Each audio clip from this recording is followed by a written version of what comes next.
E aí, gente, tudo bem? Como é que vocês estão? Vamos embora com o podcast de hoje? Vamos falar de Campeonato Brasileiro com vocês hoje, né? Aí na tela, o técnico do Grêmio, Renato Portaluppi. A gente vai ouvir apenas a primeira pergunta, a primeira resposta, né, do Renato, que já é uma resposta bem longa, né? Já fala sobre bastante coisa, mas o que chama atenção é um discurso bastante desanimador, né? É óbvio que a gente, e aqui eu acho que o torcedor tem a total compreensão, e a gente que é fã do esporte, né, que a gente acompanha em virtude, né, do desastre que aconteceu no Rio Grande do Sul, aliás, volta a chover, né, de forma bastante intensa em várias regiões do estado, várias cidades que foram alagadas voltam a estar a ficar embaixo da água mais uma vez, né, então assim, uma situação bastante calamitosa, né, e óbvio que a gente entende a situação, o contexto. O Grêmio não tem data ainda para retornar para o seu estádio, para a Arena do Grêmio. Não há nenhum tipo de previsão, tá? Dá para estimar, pô, tanto tempo, mas não há qualquer tipo de previsão para retornar. Então, assim, a gente entende os contextos, o torcedor, acho que mais do que ninguém entende a situação, mas quando a gente ouve o técnico da equipe fazer um discurso como fez o Renato Portaluppi, isso causa ainda mais desânimo, ainda mais numa situação que o Grêmio se encontra, né? Na zona do rebaixamento do Campeonato Brasileiro. O Grêmio, após essa rodada, entra na zona do rebaixamento. A gente vai falar um pouquinho sobre isso. Então, vamos passar rapidinho, né? Vamos tentar agilizar, vamos tentar passar rápido pelos placares da rodada, por algumas notícias esportivas. Não dá para falar sobre tudo, obviamente, né? A gente vai tentar fazer uma cobertura maior, mas a gente não vai conseguir falar sobre tudo, tá? Vamos lá, então. Pegar aqui com vocês. Espera aí que eu tô ajustando o som, deve estar estourando um pouco o som, tá? Eu mexi um pouco nas configurações aqui, mas vamos lá, né? Vamos lá, deixa eu tentar ajustar aqui. Tá, vamos lá. Vamos seguir. Bom, na sexta-feira, o destaque que eu queria deixar é o Operário e Santos, hein? O Santos perdeu mais uma, hein? Perdeu mais uma partida, situação difícil do Santos. Diretoria avalia, né? Vai dar, obviamente, mais uma continuidade, mas talvez o próximo jogo deva ser o jogo derradeiro para a continuidade do Fábio Carille no comando do Santos, tá? Para quem não está acompanhando a Série B, o Santos é o sétimo colocado de momento e acumula 4 derrotas consecutivas, tá? É a quarta derrota consecutiva do Santos. Série B que é liderada pelo América. E aí vem Avaí, Sport, Goiás, Operário, Mirassol, Santos. Aqui está a equipe da Vila Belmiro, tá? Um momento bastante delicado, de muita irregularidade. Vamos ver se o Focarilli consegue dar a volta por cima, né? Vambora, vamos com a Série A, rodada de sábado. Pô, gente, eu falei que não vou dar tanto destaque para Euro assim que a gente puder. Obviamente que a gente está conseguindo acompanhar alguns jogos, mas assim que a gente puder, se tiver mais tempo, de repente a gente fala um resultado ou outro, mas tá aqui na tela para vocês, tá? Para quem quiser assistir também, é sempre bastante interessante assistir a Euro, tá? Tem jogos que não são tão atrativos, como foi Hungria, como é a Hungria e Suíça, né? Porque a Suíça, obviamente, é mais time que a Hungria, não tem jeito, né? Não adianta a gente falar que não. Como resultados que podem ser surpreendentes, Espanha e Croácia, uma bela atuação da Espanha. A Albânia de Silvinho saiu até na frente da Itália, né? Um belo gol e a Itália busca a virada. Mas enfim, você que quer acompanhar a Euro, fica sempre o convite, né? Sempre grandes craques, jogos interessantes, né? Sábado tivemos Bragantino e Juventude 2-1, tá?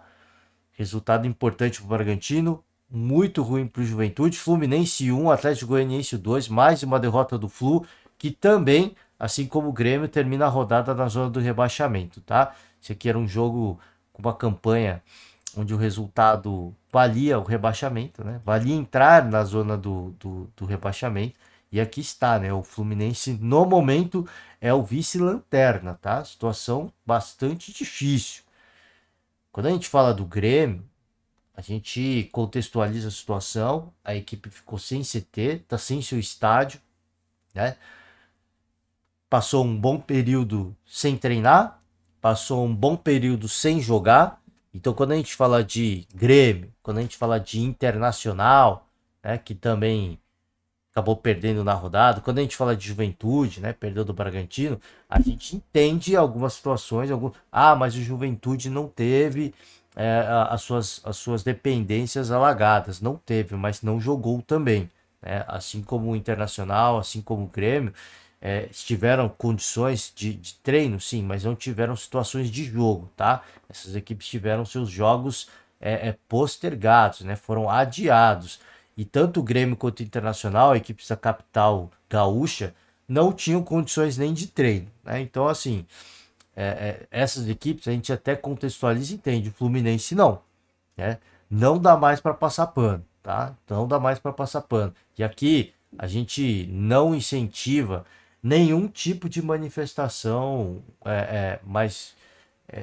assim, mais acalorada, né? Digamos assim, do torcedor, né? Manifestação violenta, vamos ser sinceros, né? Até porque isso é crime. A gente sempre fala aqui.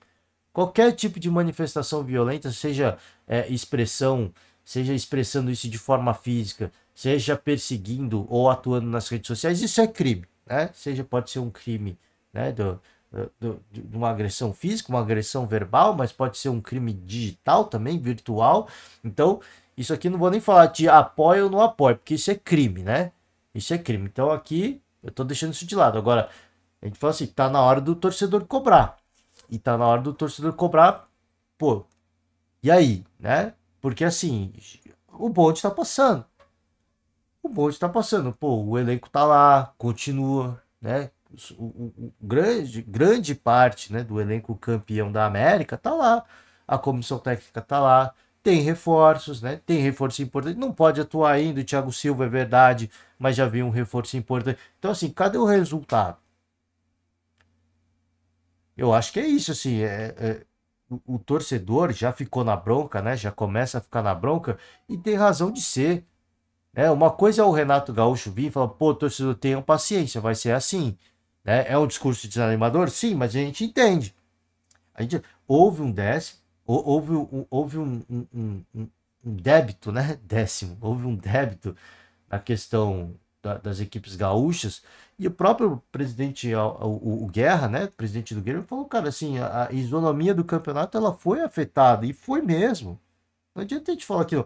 Cara, tanto o Grêmio quanto o Internacional não podem jogar isso. Eles têm que buscar refúgio em algum outro estado. Né? Se eu não me engano, o Inter foi jogar teve uma. Teve alguém que foi jogar no Espírito Santo, se eu não me engano, né? Peço perdão aqui, eu esqueci, cara. Então, assim, deixa eu ver aqui, né? O Barradão. Kleber foi o Grêmio, né? O Grêmio foi jogar no Espírito Santo. Então, assim, cara, não tem condições, cara. Assim, o Inter foi jogar ali na, aqui em São Paulo, né? Jogo da Sul-Americana. Foi na Arena Barueri. Aí o Grêmio vai lá, joga no Couto Pereira, né? Agora vai no Kleber Andrade. Então, assim, você vê que são equipes itinerantes e não tem o apoio massivo do seu torcedor. Por mais que, pô, tem torcedor que vai daquela região que vai comparecer, pô, porque é uma chance única, mas são poucos torcedores. Tem torcedores que vão viajar para tentar apoiar o máximo que der, mas não dá para ficar viajando toda hora. Tem torcedores de equipes, né, que estão lá da região, equipes que, poxa, simpatizamos, mas, cara, assim, eles não vão sair de casa, todos eles, para comparecer ao estádio, né? Assim, tem coisa que, pô, final de semana, ok.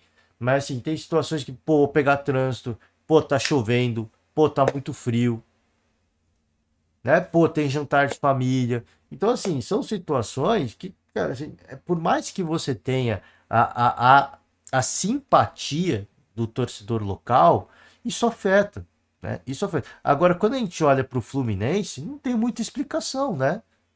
Não tem muita explicação. Enfim, vamos lá. Domingo, rodada de domingo, Vitória 2, Internacional 1, Corinthians 2, São Paulo 2. Belo duelo, o clássico majestoso, né? E São Paulo sai na frente. Aliás, belíssimo gol do Lucas, né? E o Corinthians só golaços, né?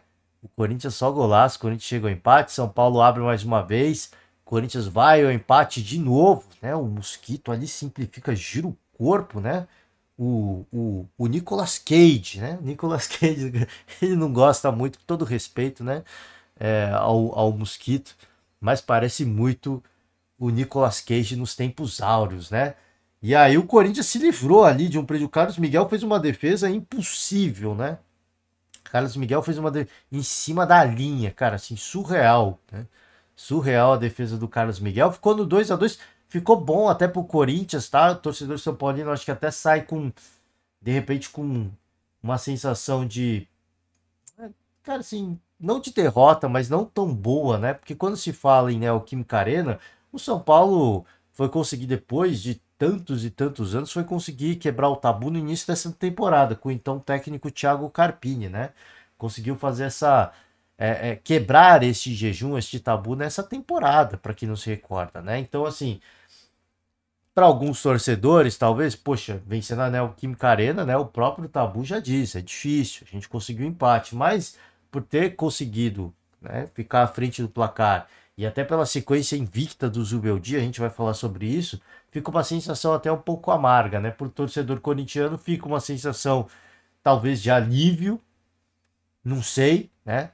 De preocupação, porque o Carlos Miguel teve uma grande atuação mais uma vez e pode deixar a equipe. A gente não sabe, né, como é que tá o pé dessa negociação. Falou que, pô, depois da janela, né, julho tá fora, né? Vai sair. A gente não sabe ainda que pé que tá, como é que tá o curso dessa negociação. O fato é que foram duas equipes com momentos muito distintos, né? Não só quando a gente fala de treinador, de elenco, mas também do futebol, do clube, da agremiação, enfim, são momentos totalmente distintos, mas é aquela velha história, né? Tem gente que não gosta disso, tem gente que não concorda com isso, mas clássico é clássico, não tem jeito, né? Uma equipe pode estar muito melhor que a outra, nesse caso o São Paulo estava muito melhor que o Corinthians, e o empate veio, né? Quando a rivalidade aflora, quando a rivalidade, né, exacerba, né, a adrenalina, a coisa acontece de uma forma diferente. E a gente viu isso dentro de campo, tá? Atlético Paranaense 1, Flamengo 1, o Cuca ficou muito bravo, né? É aquela coisa, a gente espera de alguns personagens, né, que são mais experientes, que tenham um temperamento mais, digamos assim, mais equilibrado. É claro que é difícil, né? É claro que é difícil. Eu acredito, né? Eu acredito a derrota, parte da culpa, né? Não é só isso. Tem o mérito do Palmeiras, né? Da final da Libertadores, eu acredito parte da culpa é o Cuca, que foi causar um tumulto, né? Foi expulso, desconcentrou a equipe dele e logo na sequência o Palmeiras faz o gol, né? O antológico gol do Breno Lopes. Então eu acredito parte dessa culpa ao Cuca, né? E parece que não aprendeu a lição, né? Ficou destemperado ali, reclamando do tempo de acréscimo, foi expulso. A mesma coisa o Felipe Melo no jogo do Fluminense. Ficou bravo ali, né? Com o assessor, eu não sei, do Atlético Goianiense. Ficou bravo o Felipe Melo, né? Totalmente destemperado, né? Então você espera de algumas lideranças. É claro que o torcedor fala, pô, tem que cobrar, né? Tem que ter pulso, não pode deixar passar quieto. Mas, cara, tem situações que você vai prejudicar a sua equipe no próximo jogo, né? No caso do Cuca, você vai prejudicar necessariamente, você já está prejudicando a sua equipe. Ah, 1-1, o tempo foi longo. Pô, aí, cara, vai ficar discutindo com a arbitragem? Tem situações de jogo, para o jogo, faz ser aqui, faz ser ali. Tem situações de jogo, o técnico vai alongando, né? Daí você tem que cobrar o seu time por tomar um gol, não pode nem cobrar a arbitragem, até porque a arbitragem marcou o pênalti, muito bem convertido pelo Fernandinho. Então, assim, vai ficar cobrando a arbitragem? A arbitragem marcou o pênalti. E você para segurar o resultado, né? Enfim, Grêmio 1, Botafogo 2 com esta vitória, com o empate do Flamengo, com o empate do Bahia, o Botafogo é o novo líder do Campeonato Brasileiro. Agora, em definitivo, né? O Botafogo que na rodada anterior ficou temporariamente, Flamengo e Bahia venceram, retomaram a ponta. Agora, em definitivo, Botafogo líder do Campeonato Brasileiro. A casa está organizada finalmente, né? John Textor parou de querer ser estrelinha, querer chamar mais atenção, aparecer nas páginas de paparazzi, as páginas policiais. né, e decidiu focar no futebol. E o resultado tá aí, né? Quando você decide focar no futebol, o resultado aparece. Não basta apenas grandes investimentos, e o Botafogo fez isso. Também é necessário, né, você prestar atenção no futebol, né? Você levar a sério o futebol, o planejamento esportivo. Afinal de contas, um clube de futebol depende do futebol, né? E não de acusações vazias, né? Porque são vazias até o momento, porque não foram apresentadas provas, né? Não espalhar fake news, né? Porque até agora não foram apresentadas provas. Então, até o momento, foi espalhada uma grande cortina de fumaça de fake news, né? Então tá aí. Vitória muito merecida, tá? O Grêmio passa por dificuldades. A gente vai trazer algumas palavras do Renato. Vasco 0, Cruzeiro 0. Melhoras. Ah, gente, quando a gente olha um resultado assim, um empate, não dá pra falar em melhora, né? Não dá pra falar em melhora, senão o torcedor vai ficar bravo, vai ficar maluco. E aqui, muitas vezes, a gente veste a camisa do torcedor. Pô, se for comparar com o jogo anterior, que perdeu do Palmeiras, houve melhora, né? Mas o torcedor quer ver vitória, não adianta empatar, né? Não adianta ficar empatando. Pô, mas é o Cruzeiro, tá bem, tá legal, né? Tá empolgado. Aí cada um faz a leitura que quer. Eu acho pouco ainda, né? Ah, mas diante da bagunça, sim. Diante da bagunça dos bastidores, já é uma melhora, já é um avanço, já é uma evolução. Mas o Vasco, assim como o Cuiabá, necessitava de vitórias urgentes. E o Cuiabá está conseguindo entregar essas vitórias urgentes. 5-0 para cima do Fortaleza, uma humilhação, né? Uma esculhambação que fez o Fortaleza. Tanto que o Marcelo Paz, o CEO e o presidente tiveram que vir a público, dar cara a tapa, dar coletiva e falar sobre isso, né? Uma vergonha, né? Uma vergonha. Com todo respeito, óbvio que o Cuiabá faz a sua parte, não tem nada com isso, constrói a goleada, tem tantas equipes que têm vantagem numérica, o time adversário está desmoralizado e não goleia. O Cuiabá foi lá, não quis nem saber. Tá ruim na tabela? Tá. Tá com pouco ponto? Tá. Tá com saldo ruim? Tá. Então, já que não dá para ganhar 6 pontos, a gente busca o saldo de gols.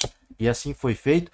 O Cuiabá meteu 5-0, tá? Uma goleada que fica na marca, fica manchado, né? Tá na história. Criciúma 2, Bahia 2. Ficou bom pro Bahia, hein? Criciúma tava ganhando por 2-0 e o Bahia foi lá, buscou o resultado, empate e fica empatado com o Flamengo na vice-liderança, né? É o terceiro colocado, mas. Oh, deixa eu tirar a tabela da Série B aqui, que toda vez eu tô abrindo, né? E fica empatado ali, né? Com o Flamengo, Botafogo 19 pontos, Flamengo 18, Bahia 18, Atlético Paranaense vem na cola, São Paulo, Bragantino subiu algumas posições importantes. O Palmeiras joga hoje, vai encarar o Atlético Mineiro, né? Então essas duas equipes podem mudar a sua situação de tabela. Aqui está o Cruzeiro, Internacional, Juventude, Fortaleza, Atlético Goianiense, Cuiabá, que já dá uma arrancada importante, né? Tanto o Atlético que venceu quanto o Cuiabá empurra a galera para baixo, né? Já que ninguém quer sair dessa situação, nós queremos sair. Então boa sorte aos que ficam. Vasco da Gama, Corinthians, Grêmio, Criciúma, Fluminense e Vitória, tá? Importante destacar aqui mais uma vez, algumas equipes com jogos a menos, Grêmio, 7 jogos, Criciúma, 7 jogos. Então a situação de Corinthians, ela não é tranquila, né? A situação de Vasco, ela não é tranquila, né? Tanto Cuiabá contra o Atlético Goianiense também podem, né, voltar a uma situação, já estão numa situação difícil, mas olhando para a tabela dá um alento, né? Dá um alento. Você olha para, pô, já tá, né, já abrimos aí 13º, mas, né, tem equipes ali embaixo que estão com os 2 jogos a menos e a situação fica mais feia. Eu sempre destaco, por que você pega no pé do Fluminense? Porque, né, pelo trabalho de longa data, né, trabalho do presidente Mário Bittencourt, trabalho do Diniz, campeões da América, jogadores consagrados, de qualidade, que a gente entende que tem um futebol interessante, o Fernando Diniz, é muito pouco, é muito pobre, né? É embaraçoso, né? É constrangedor, tá? Palavras aqui do Arthur Jorge, novo líder do Campeonato Brasileiro, dedicou a vitória ao Tiquinho, hein? Vamos aqui. Não significa nada nesta altura. Foi só mais uma rodada. Desculpa aí, tava ajustando o zoom, gente. Por isso o silêncio. A gente precisa valorizar o desempenho. São vitórias consecutivas. É importante para nós, para sentir que o trabalho está dando resultado. Isso nos deixa satisfeito. Alimenta a ambição. Mas sabemos que tem muito campeonato à frente, né? Então aqui... Pera aí, gente, me dá só um segundo. Aqui o Arthur Jorge falando que... não significa nada? Significa muita coisa, na minha opinião, tá? Significa muita coisa. Pela questão da moral, da confiança, isso pesa muito. E para quem viu o primeiro turno do Botafogo ano passado, não significa nada? Não. Não porque não ganhou o título, mas significa muito sim. Porque o primeiro turno histórico foi construído graças a pequenas vitórias, a pequenas conquistas. O Botafogo não terminou o primeiro turno do ano passado invicto, né? Teve algumas derrotas, mas as vitórias pesaram a favor da moral, né? Como disse, então eu acho que significa. Não quer dizer que vai ser campeão, né? Para título não significou nada, mas para momento, para você conseguir fazer um primeiro turno histórico, isso pesou muito, né? Então assim, às vezes, às vezes se dá um luxo, né? Se dá um luxo. Ah, não significa nada nessa altura? Talvez não, pensando em título não pese, não significa nada. Mas para você seguir nessa briga e de repente consolidar um G4, cara, é muito grande, né? Isso é muito grande. Não foi um jogo bem conseguido, foi um jogo esforçado. Em alguns momentos não conseguimos ter o controle do jogo. Tivemos em algumas partes entrada forte, fizemos o primeiro gol, mas não tivemos a capacidade de controlar. Teve uma reação do adversário. No entanto, a vitória parece ter sido justa pelo que produzimos, mas sabemos que não foi um grande jogo. Dedicação ao Tiquinho aqui, né? Queremos fazer com que essa vitória seja um abraço a ele. Quero agradecer aos torcedores também. Temos que lembrar que jogamos no Espírito Santo e eles fizeram isso aqui parecer a nossa casa, tá?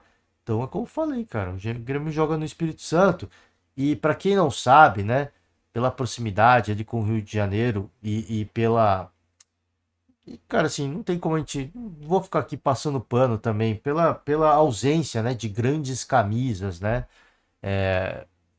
Pô, grandes camisas é pesado, mas sim, entenda grandes camisas, tamanho de torcida, títulos e tudo mais, tá? E pela ausência, talvez, de grandes camisas no estado do Espírito Santo, mais uma vez, gente, aqui não é, eu não tô querendo ofender ninguém, né? Mas se for comparar Espírito Santo com o Rio, não tem jeito, gente, né? Pô, a gente vai ficar aqui também de demagogia? Não dá, né?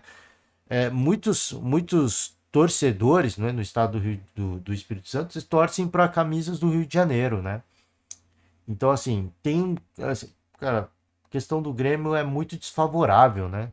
Não só Grêmio, como Internacional, é muito desfavorável você depender, às vezes, da torcida local e, de repente, do lugar que você vai, a torcida local vai torcer mais para outra equipe.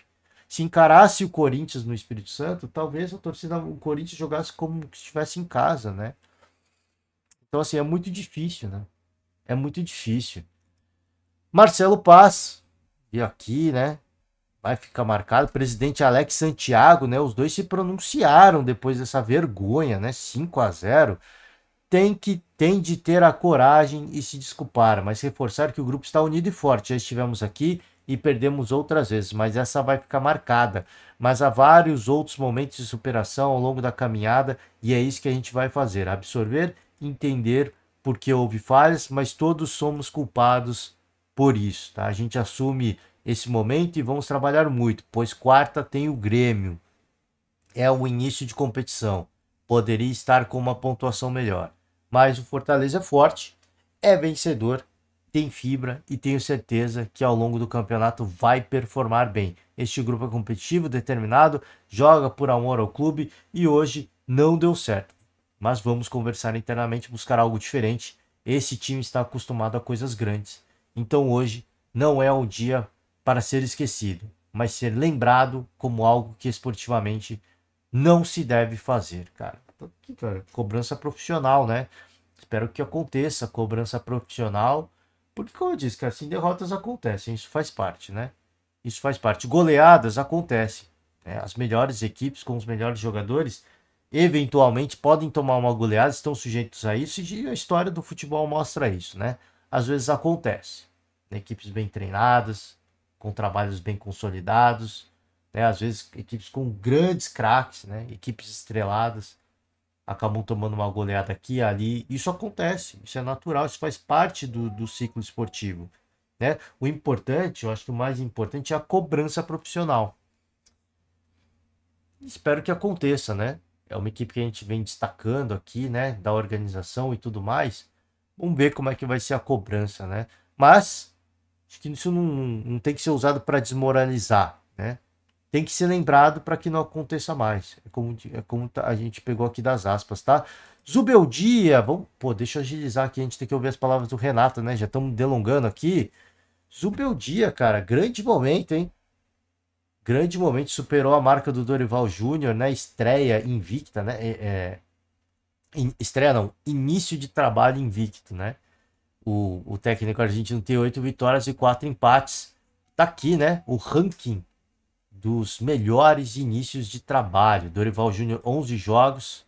Zubeldia, 12 jogos. E por aí vai. Deve chegar aos 13 jogos. Deve chegar aos 13 jogos o Zubeldia, né? O trabalho é muito bom. A equipe do São Paulo é muito bem organizada, hein?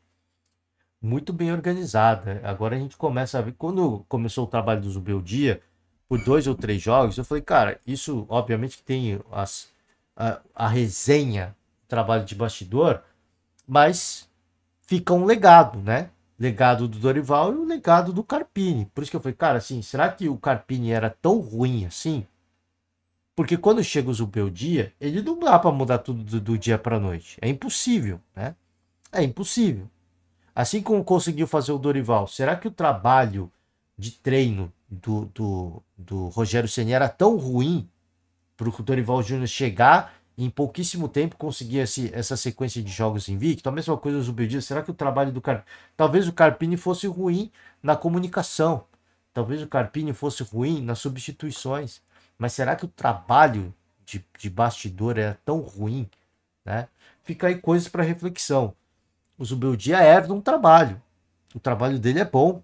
É excelente, como foi o do Dorival Júnior. A gente viu o título, né? Inédito com o Dorival Júnior. A gente pode ver título com o Zubeldia também, né? Mas é o que eu falei. Cara, assim, será que o trabalho anterior foi tão ruim?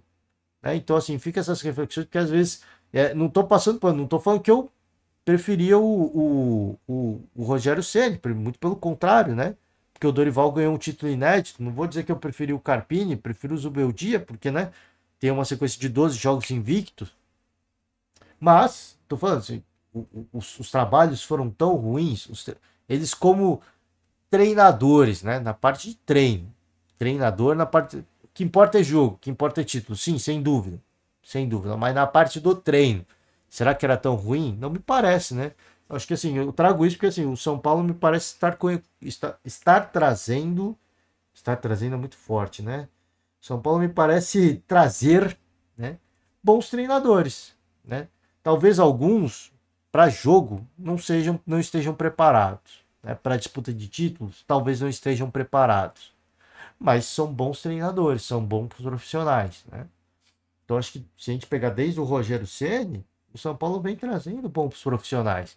Com o Rogério, para disputa de título, talvez fosse muito caprichoso, muito emocionado, fazia escolhas ruins. Thiago Carpini, pô, talvez na necessidade, né, na urgência de se provar numa grande camisa, tomava decisões equivocadas ao longo do jogo. Talvez, cara, né? Talvez. Isso a gente não dá para dizer, não dá pra gente cravar, né? Mas fica aí para reflexão, né? Vamos com a última notícia do dia, o caso Dudu, hein? O caso Dudu no final de semana agitou aí, né, os sites de fofoca esportiva, porque o Cruzeiro anunciou, o Cruzeiro chegou a anunciar o Dudu, né?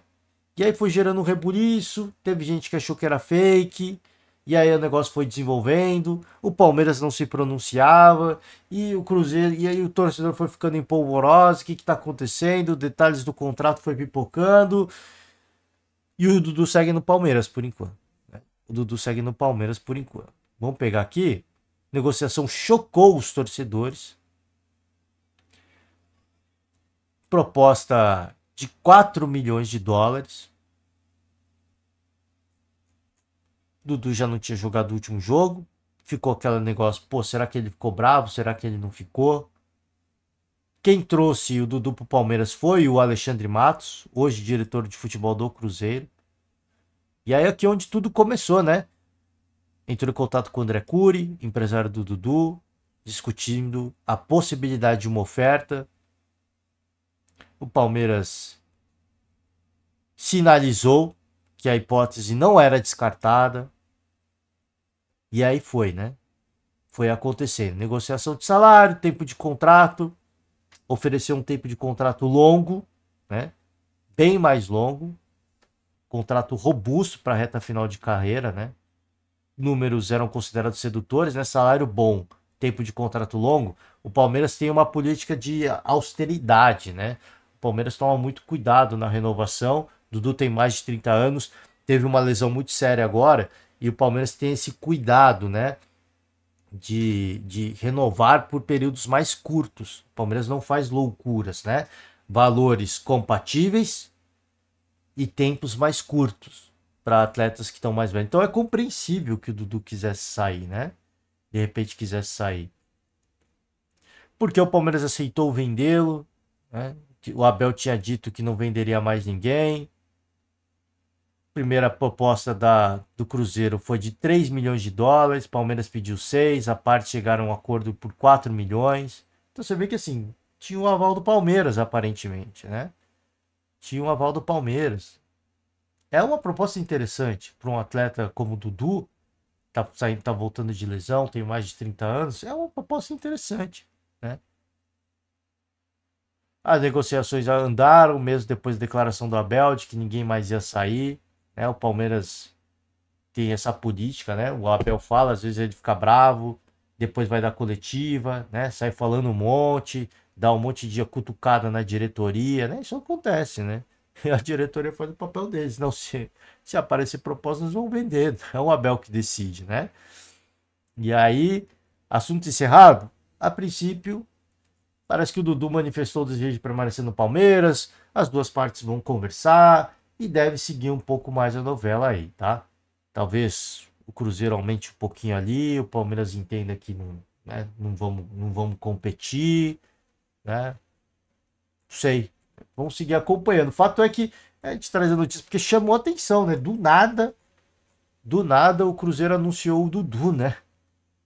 De repente, assim, do nada, né? Apareceu e aí começou aqui, pô, não sabe o que tá acontecendo, é fake, não é? A gente vai seguir acompanhando a novela, qualquer desfecho a gente, né, vai trazer aqui no podcast. Bom, vamos embora. Coletiva do Renato Gaúcho, pós-jogo, Nato Portaluppi, Grêmio, né, que é o canal do Grêmio Futebol Porto Alegrense, né? Você que é simpatizante, fã do esporte, torcedor especialmente, deixa a inscrição no canal, curte o vídeo. Vamos lá, sem mais delongas, eu vou acelerar aqui, tá? Pra gente não se delongar muito mais. Já passamos de meia hora, né? Nesse jogo, Renato, que você adotou uma estratégia de colocar alguns jogadores que vinham ficando no banco de reservas, rodar bastante o elenco, o que mais te incomodou? Eu vi que muitas vezes durante o jogo ali você gesticulava, você orientava, você perdia a paciência, voltava para o banco, depois ia novamente ali para a beira do gramado. Então, o que mais te incomodou nesse jogo de hoje? Boa noite. Quanto à tua pergunta, tem coisas ali na beira do campo que tem jogadas que, óbvio, que irritam o treinador. Mas são coisas que eu tenho que corrigir coisas no vídeo, conversar com eles dentro de quatro paredes. A gente treina, a gente conversa, eu mostro para eles de que maneira eles precisam se comportar, principalmente próximo da área do adversário, quando a gente tem a posse de bola. E muitas vezes o que me irrita são algumas decisões que a gente toma precipitadas, algumas decisões erradas, que aí facilita o trabalho do adversário. Mas é uma coisa normal o treinador se irritar, principalmente hoje, que mais uma vez nós jogamos bem, nós tivemos as melhores oportunidades, infelizmente nós não soubemos aproveitar bem as nossas oportunidades, o adversário teve menos oportunidades, soube aproveitá-las, fez 2 gols, nós fizemos 1, e infelizmente mais uma vez para a gente, nós jogamos bem e perdemos a partida. Mas antes de qualquer outra pergunta também, eu já vou antecipando, o nosso torcedor tem que ter paciência. O primeiro turno basicamente vai ser isso, vai ser, lógico que a gente sempre busca os melhores resultados. Mas o Campeonato Brasileiro é muito difícil de jogar fora de casa. Ah, mas você vai dizer, mas o mando de campo hoje era do Grêmio. O mando de campo é do Grêmio, mas você viu que 90% do estádio era torcedores do Botafogo. E isso tem dificultado bastante a gente. E vai ser assim praticamente todo o primeiro turno. Então a gente vai sofrer bastante com isso, torcedor. Eu só peço que ele entenda a nossa situação de estarmos aí mais de 30 dias fora. Vamos continuar mais alguns jogos fora de casa. E daqui a pouco a coisa se normaliza, até porque nós temos menos jogos do que alguns adversários nossos. Daqui a pouco a bola começa a entrar e a gente sai dessa situação. Bom, era isso, tá? Essa era a única pergunta que eu queria ouvir com vocês. A coletiva não é muito longa, então fica o convite aberto para você, né, acompanhar a coletiva na íntegra. Mas, cara, assim, primeira postura, né? O Renato pouco enérgico, ele costuma ser um cara mais enérgico, cobra aqui, cobra ali, né? Às vezes dá uma cutucada no repórter, né? Um pouquinho irônico. Já vê que a postura já é diferente, bastante desanimado. E eu acho que não é nem com as decisões erradas que ele fala que a equipe toma, né? Isso é desanimador também, que quando ele fala sobre isso, ele mostra um certo grau de desânimo, né? Que ele fica irritado, porque às vezes toma uma decisão errada aqui, ali, já tá numa situação difícil, já tá numa situação de pressão. Ele deve falar no vestiário, gente, cabeça fria pra gente tomar a decisão correta, né? Porque isso custa, né? Isso custa derrotas, tá custando pontos. Então deve dar um desânimo. Aí ele fala da questão disso, pô, o mando era do Grêmio, mas você viu que a torcida praticamente toda do Botafogo tava jogando em casa, né? É aquela questão regional que eu citei, né? Que assim, o torcedor capixaba, eles têm um clube local, obviamente, mas eles torcem para outra equipe. E a chance de torcer para uma equipe do Rio é muito grande, né? Pela proximidade regional e tudo mais. Então, grande parte do torcedor que teve a oportunidade, né, de ver o seu clube de coração, foi lá, compareceu. E por mais que tivesse simpatia pelo Grêmio, era a liderança do campeonato que estava em disputa, né? Era a liderança do campeonato que estava valendo. Então eles foram lá e apoiaram o Botafogo. Não tem muito o que fazer. O Grêmio é uma equipe itinerante, né? Eles vão seguir. Poxa, para onde que a gente vai? Vai para lá, vai para cá? Onde é que dá para jogar? Onde é que tem condição de jogar? Onde é que o gramado tá bom? Onde é que a gente tem mais receita? Ah, ali. Mas, pô, mas por que você vai jogar nesse... Porque vai ter torcedor do Botafogo, a gente precisa de receita com ingresso, né? Ou a gente vai jogar em Brasília para ir, sei lá, quantos torcedores. A gente sai com prejuízo até, porque você tem que pagar o estádio, né? Tem o custo de uso do estádio. Então, como é que você... Porque às vezes o torcedor fica naquela... Pô, como é que o cara escolhe esse estádio para jogar? Né? Às vezes o torcedor fica nessa. Pô, por que o presidente escolheu esse estádio para jogar? Os caras vão lá pro Espírito Santo. Pra quê, mano? Qual que é? Cara, assim, você aluga o estádio para jogar. Então você vai pagar o aluguel do estádio. Então assim, pô, pra gente alugar o estádio, quanto é que a gente estima de bilheteria? Tanto. Então vamos para lá. Porque a gente vai lucrar. Porque não vai ter o nosso torcedor, mas vai ter o torcedor dos caras. Vamos lucrar, vamos manter a conta. A conta tem que fechar no final do dia. A conta tem que bater. Então às vezes o torcedor fica bravo. Pô, mas tem que pensar no esporte. Sim, tem que pensar no esporte, mas assim, você tem que pensar também no clube, né? Na saúde financeira do clube. Que já vai sofrer um desfalque, um baque, assim, bizarro, né? Bizarro. A gente olha, assim, fica se perguntando, pô, toda janela de transferência, o Renato fala, pô, precisamos de reforço, mas temos que jogar de acordo com a realidade financeira do clube, né? Então você vê toda janela, toda vez que vai falar de reforço, o Renato fala disso. Pô, precisamos de reforço, mas também tem que jogar junto com a realidade financeira do clube. O Internacional fez investimentos estratosféricos, montou um time estrelado, né? Então assim, agora com esse baque, né, de você ter que limpar o CT, você ter que renovar o CT, né? Trocar gramado, CT estádio, né? CT estádio. Toda a estrutura tem que ser limpada, vai ter que trocar um monte de coisa, né? Equipamentos. Pô, isso tá no orçamento? Isso não tá no orçamento, cara. Como é que você vai pagar por essa brincadeira, né? E manter o futebol em alto nível? A gente vai ter que fazer escolhas difíceis. Só que o discurso é desanimador, porque o Renato fala pro torcedor assim, o primeiro turno vai ser isso aí que vocês estão vendo. Então o primeiro turno vai ser o quê? Ficar na zona do rebaixamento? Isso é desanimador, cara, né? Isso é desanimador. É complicado. Porque assim, tem torcedor que poxa, vai ter um entendimento? A grande maioria vai ter. A grande maioria vai ter. Mas depois, no segundo turno, vai ficar aquela de... E aí? Né? Vocês pediram pra gente ter paciência no primeiro turno, a gente teve. E agora no segundo turno? Cadê a nossa permanência na Série A? A gente vai ter um segundo turno difícil? Vai ser um segundo turno tenso? Vai ter que ficar brigando para não cair o tempo todo? Né? Então, assim, é complicado, porque isso move paixões, né? E por mais que os torcedores tenham um entendimento, porque foi algo... Foi uma catástrofe, né, que aconteceu. Foi algo totalmente inesperado, difícil. Tá chovendo de novo, pode complicar de novo.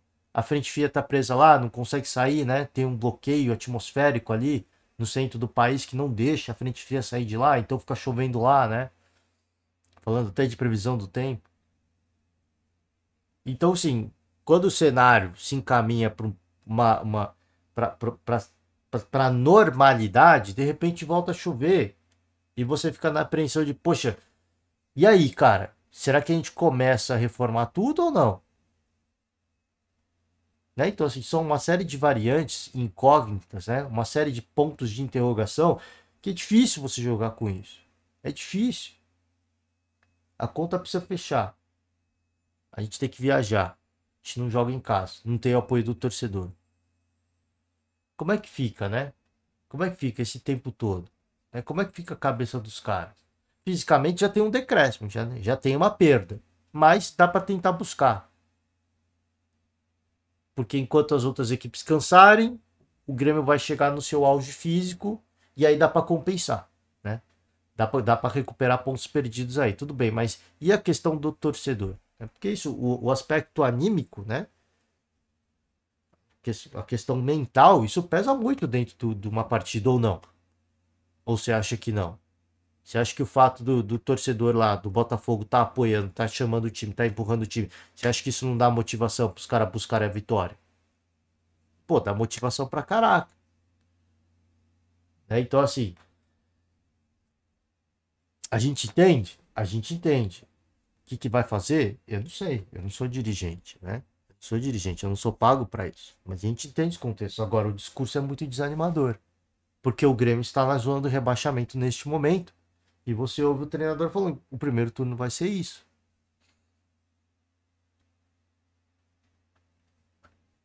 Então, gente, né? Não tá fácil para ninguém, né? Não tá fácil para ninguém. Bom, vamos aqui, ó. Só para finalizar, hoje, Atlético e Palmeiras, jogo importante, né? Vale ali para as cabeças, hein? Para as cabeças pro topo da tabela.